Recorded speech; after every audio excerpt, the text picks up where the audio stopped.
Welcome to Irvine at Work. Today we're going to go to work with the guy that keeps all the landscapes and the fields at the great park green.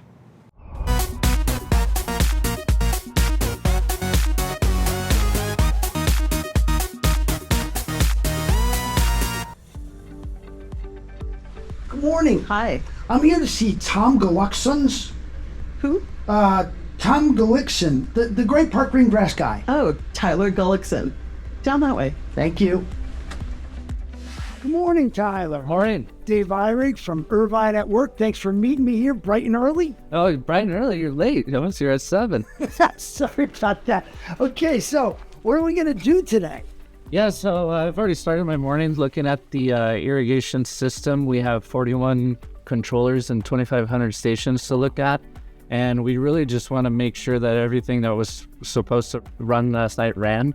And we have a couple of ways to do that. One is looking at the irrigation system here on the alerts and our ground sensors that we have in the ground. So it looks like everything ran good. And we'll go out into the field and verify the soil moisture levels and then get with the landscape contractors. So we're just going to double check physically what the program told us. Yes, sir. Let's go to work. Tyler, this isn't like maintaining your lawn. I mean, what's it take? What do you have to know to be able to maintain this many fields with this much activity and keep everything this healthy? So my background is I graduated with a 4-year degree from Cal Poly Pomona in plant science with an emphasis in turfgrass. And then out of school, I started working in the private golf course industry before working here. Awesome. Okay. So what kind of science goes into this kind of maintenance to make these fields this successful? Well, one, it's the precise mowing of the machinery, and then also the soil moisture management, which we're going to look at here. Can you talk a little bit about how you schedule the moisture management? Like what's involved in that? Yeah, so we schedule all around the games that are given to us a month in advance by community services. So like this weekend, they have a game on Saturday. So we'll water heavy Tuesday and Wednesday so that we could dry out the fields for them on Saturday. Wow. And you plan that a month in advance? A month in advance. Okay, great. So right now we're going to check the moisture levels, right? What are we going to do? We're going to use this? We have the pogo stick. Okay. This has the soil moisture probes here and also a temperature probe. So we'll go ahead and just stick that into the ground. Okay. And then we'll get a reading here from my phone, and it will give us all the moisture, the EC, and the temperature. You can see here the moisture is 35%, so that's good. Okay, and so this connects to your phone directly, and then through the software? Yeah, and it will kind of map this out and give hotspots, so in red and blue, and send back to the office so I can look at it in the office and make my adjustments. So this knows exactly where we are. Yes, sir. That's pretty interesting. Okay, so what do we do next? Okay, so next we're gonna go and check with the contract staff. Okay, now before we do, what's that thing?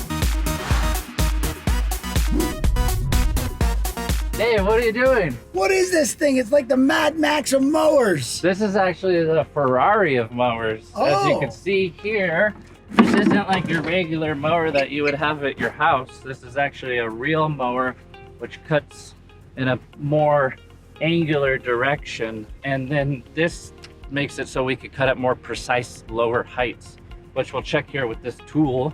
Okay, interesting. So how do you determine what heights are right for what fields, I guess? Yeah, so there's recommendations from FIFA, which is usually 20 to 24 millimeters. Okay. So we could use this turf prism gauge here.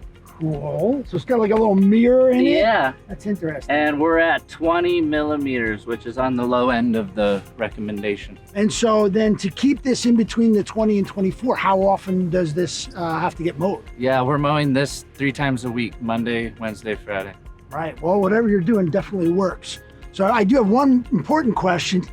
Can I drive this thing? Oh, God.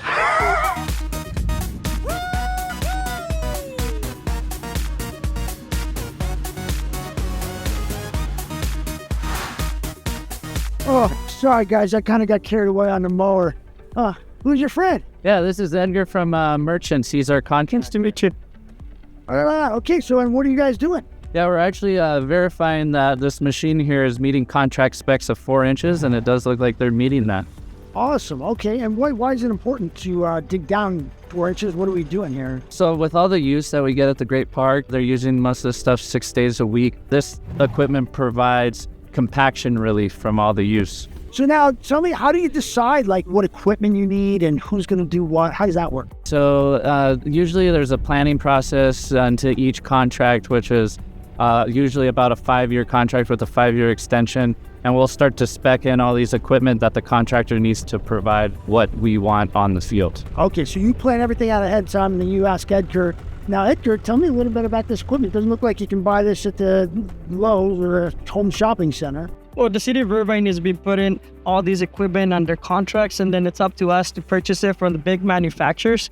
There's usually the city of Irvine is putting all these specs that you can only buy or being used in the golf course industry or the professional soccer and baseball stadiums. That's where we get all the contracts for the city of Irvine. Wow. So the city of Irvine is asking you to get the same equipment they use for professional sporting teams. Correct. Wow, that's something else. Okay, awesome.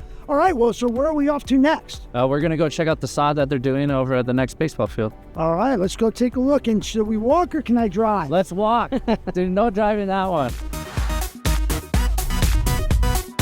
This is the sod going on behind us. Tell me what's happening here. Yeah, so we got the sod here going on at the baseball fields. They're technically closed for renovation here. Usually we always come in and we laser grade the infields. We sod all the bare spots, but we're also doing this periodically throughout the year as needed.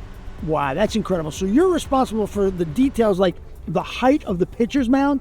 Yeah, we during renovation we'll go through here and we'll make sure that these are to specs, and then we're also laser grading the infield. Oh my gosh, how many people does it take, Edgar, to do this operation? Well, between the irrigators, the mold crews, the detail crews, the trash crews, currently in this contract here at the Great Park, I have 47 employees working 7 days a week. Wow. And then how many fields do you actually maintain?